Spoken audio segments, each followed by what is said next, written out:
ಅನ್ವಯಿಸುತ್ತೆ ಅಂತ ಅಂದ್ಬಿಟ್ಟು ಅಕಸ್ಮಾತ್ ಏನಾದರೂ ಮಾಡಿಬಿಟ್ರೆ ಖಂಡಿತವಾಗ್ಲೂ ಅನ್ವಯಿಸಲ್ಲ. ಒಬ್ಬೊಬ್ಬರು ಮನಸ್ಥಿತಿ ಪರಿಸ್ಥಿತಿ ಮೇಲೆ ಆ ರೀತಿ ಬೇರೆ ಬೇರೆ ಆಗುತ್ತೆ ಹೊರತು ಖಂಡಿತವಾಗ್ಲೂ ಅದನ್ನೆಲ್ಲ ಮಾಡೋಕ್ಕಾಗೋದಿಲ್ಲ.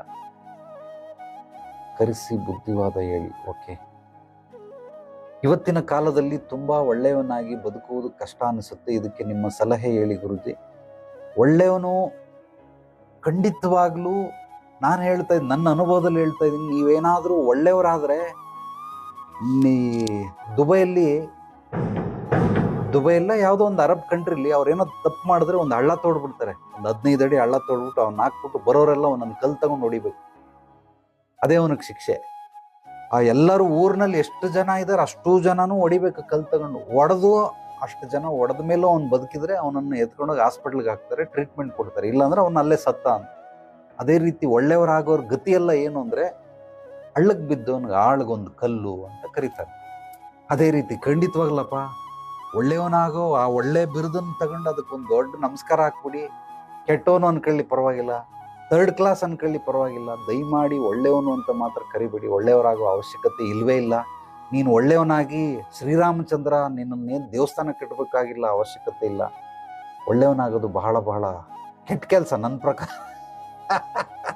ವಿಠಲ ಪಾಂಡುರಂಗ ಒಳ್ಳೆಯವನಾಗೋದು ಕೆಟ್ಟ ಕೆಲಸನಪ್ಪ, ಖಂಡಿತವಾಗ್ಲೂ ಮಾಡಬೇಡ. ನಮಸ್ತೆ ಗುರುಜಿ. ನಮಸ್ತೆ ಗುರುಜಿ. ಗುರುಜಿ ಓಕೆ, ಇದಾಯಿತು. ನಮಸ್ತೆ ಗುರುಜಿ. ರವೀಂದ್ರ ಫ್ರಮ್ ಶಿವಮೊಗ್ಗ. ನಿಮ್ಮ ವಿಡಿಯೋನ ನೋಡಿದ ಮೇಲೆ ನನ್ನ ಲೈಫಲ್ಲಿ ಚೇಂಜ್ ಆಗ್ತಿರೋದು.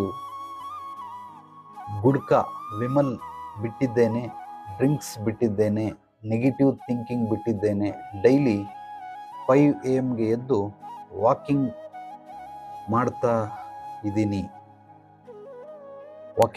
ಇದ್ದೀನಿ. ನಿಮ್ಮನ್ನು ಯಾವಾಗಲೂ ನಿಮ್ಮ ಪಾದಕ್ಕೆ ನನ್ನ ನಮಸ್ಕಾರಗಳು. ನಮಸ್ಕಾರ ಮಿತ್ರ, ಬಹಳ ಸಂತೋಷ ಕಣಯ್ಯ ರವೀಂದ್ರ. ಸೊ ಒಂದು ನೋಡಿ, ಈ ರೀತಿ ಒಳ್ಳೆಯವನಾಗಬೇಕು. ವಿಠಲ್ ಹುಕ್ಕೇರಿ ಹೇಳೋ ಥರ ಅಲ್ಲ ಒಳ್ಳೆಯವನಾಗೋದು, ಈ ರೀತಿ. ಯಾಕೆಂದರೆ ಇದು ನಮ್ಮ ವೈಯಕ್ತಿಕ, ನಮ್ಮ ದೇಹವನ್ನು, ನಮ್ಮ ಜೀವನವನ್ನು ಹಾಳು ಮಾಡುತ್ತೆ. ಆದ್ದರಿಂದ ಈ ರೀತಿ ಒಳ್ಳೇದಾಗೋದು ಸರಿ. ಬಟ್ ಲೋಕಕ್ಕೆ ಅಲ್ಲ, ಎಲ್ಲರಿಗೂ ನಾನು ಒಳ್ಳೆಯವನಾಗ್ಬಿಡ್ತೀನಿ ಖಂಡಿತವಾಗ್ಲಿಲ್ಲ. ನಮ್ಮನೆ ವಿಚಾರ ಹೇಳ್ತೀನಿ. ನನ್ನ ಹೆಂಡತಿ ಶ್ರೀಮತಿ ಪಾಪ ನನ್ನ ಬಗ್ಗೆ ಏನೋ, ಅವಳಿಗೆ ನಮ್ಮದು ಲವ್ ಮ್ಯಾರೇಜ್. ಸೊ ಬಹು ಬೇಗ ಮದುವೆ ಆಗೋಯ್ತು ನನಗೆ. 20 ವರ್ಷಕ್ಕೆ ಮದುವೆ ಮಾಡ್ಕೊಂಬಿಟ್ಟೆ. ಸೊ 23 ವರ್ಷಕ್ಕೆ ಗುರುಗಳು ಸಿಕ್ಬಿಟ್ರು. ಸೊ ಹಂಗಾಗಿರೋದ್ರಿಂದ ಎಲ್ಲ 25 ವರ್ಷಕ್ಕೆ ಗುರುಗಳು ಸಿಕ್ಕಿದ್ರು, 20 ವರ್ಷಕ್ಕೆ ಮದುವೆ ಆದೆ. ಸೊ ನನಗೆ ಮೊದಲನೇ ಮಗು ಅಬಾರ್ಷನ್ ಆಗೋಯ್ತು. ಅವಳೇನಾದರೂ ಇದ್ದಿದ್ರೆ ಇವಾಗ ಅವಳಿಗೆ 1999 ಅಂದರೆ ಎಷ್ಟಾಯಿತು, ಹೆಚ್ಚು ಕಡಿಮೆ 22-23 ವರ್ಷ ಆಗಿರೋದು ಪಾಪ. 23-24 ವರ್ಷ ಆಗಿರೋದು ಅವಳಿಗೆ. ಸೊ ಅದು ಹೆಣ್ಮಗುನೇ ಅಂತ ಕನ್ಫರ್ಮ್ ಆಗಿತ್ತು, ಬಟ್ ಅಬಾರ್ಷನ್ ಆಗೋಯ್ತು. ಸೊ ಈ ರೀತಿ ಇರೋದ್ರಿಂದ ಆಕೆ ನನ್ನ ಬಗ್ಗೆ ಯಾರಾದರೂ ಆಕೆಗೆ ಅಕ್ಕಪಕ್ಕದ ಮನೆಯವರು ಅಥವಾ ಬಂಧು ಬಳಗದವರು ನೆಗೆಟಿವ್ ಆಗಿ ಏನಾದರೂ ಮಾತಾಡಿದ್ರೆ ಜಗಳಕ್ಕೆ ಹೋಗ್ಬಿಡ್ತಾಳೆ. ಅವರು ಇವಳಿಗಿಂತನೂ ಸ್ಟ್ರಾಂಗ್ ಆಗಿದ್ರೆ ಏನು ಮಾಡ್ತಾರೆ, ವೀಕ್ ಇರೋರು ಸೋತೋಗ್ಬಿಡ್ತಾರೆ. ಮಾತಲ್ಲಾಗಲಿ ಅಥವಾ ಜಗಳದಲ್ಲಾಗಲಿ ವೀಕ್ ಇರೋರು ಹತ್ಕೊಂಡು ಒಂದ್ಸಲ ಬಂದು ನಿಮ್ಮ ಬಗ್ಗೆ ಹಿಂಗೆಲ್ಲ ಅಂದ್ಬಿಟ್ರು, ಬಹಳ ಬೇಸರ ಆಯಿತು ನನಗೆ, ಏನೇನೋ ಮಾತಾಡಿದೆ, ನನ್ನ ಕೈಲಾಗಲಿಲ್ಲ, ಅದಕ್ಕೆ ಹತ್ಕೊಂಡು ಬಂದೆ ಅಂತ. ಕೈಲಾಗ್ದವ್ನು ಮೈ ಪರ್ಚ್ಕೊಂಡು ಅಂತ, ಹಂಗಾಗಿ ಹತ್ಕೊಂಡು ಬಂದೆ. ನಾನು ನಗ್ತಾ ಇದ್ದೆ. ಯಾಕ್ರಿ ನಗ್ತಾ ಇದ್ದೀರಾ ಅಂತ ಅಂದ್ಲು. ಅಲ್ಲಮ್ಮ, ಅವರು ನನ್ನ ಬಗ್ಗೆ ಕೆಟ್ಟದಾಗಿ ಥಿಂಕ್ ಮಾಡಿದ್ದಾರೆ, ಥಿಂಕ್ ಮಾಡಲಿ ಬಿಡು, ಯಾರು ಬೇಡ ಅಂತಾರೆ. ಒಳ್ಳೇದು, ಬಹಳ ಒಳ್ಳೇದು. ಅವರು ನನ್ನನ್ನು ಕೆಟ್ಟವನು ಅನ್ಕೊಳ್ಳಿ, ಕಳ್ಳ ಅನ್ಕೊಳ್ಳಿ, ರೇಪಿಸ್ಟ್ ಅನ್ಕೊಳ್ಳಿ, ಟೆರರಿಸ್ಟ್ ಅಂತ ಅನ್ಕೊಳ್ಳಿ, ಏನು ಬೇಕಾದರೂ ಅನ್ಕೊಳ್ಳಿ, ಅವ್ರಿಗೆ ಸ್ವತಂತ್ರ ಇದೆ.